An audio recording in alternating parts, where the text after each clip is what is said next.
dây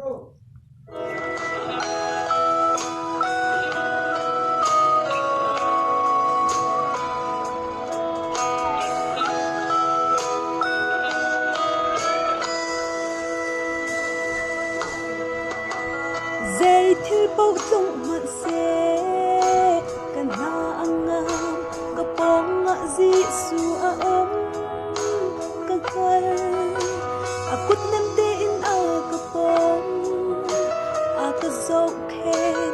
ti mi phiang te in ka nga kanun na hi na put chung a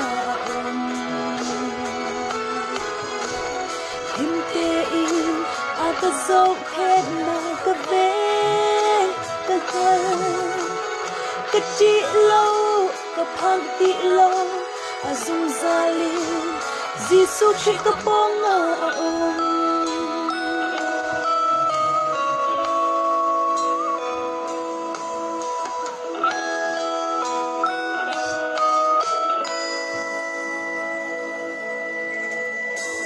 khi cha ti let lak zong a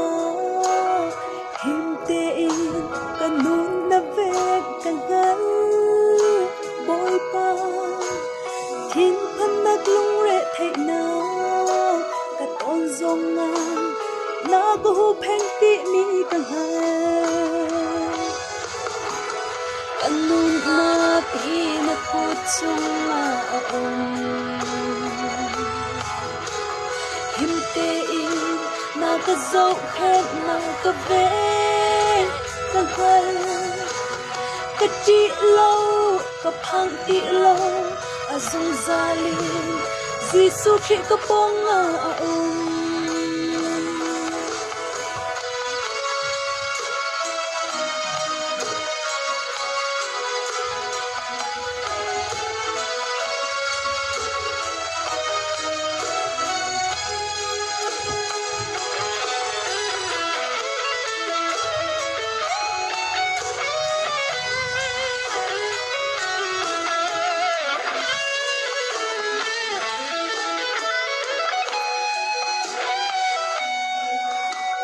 har nak le lung re thei na ka ton zong na ka thei pi ka ngal boy pa ka pom mi thil bial te na hi na ka thei pi na ka ngal di ti mi ase kanun na hi na ko chung a om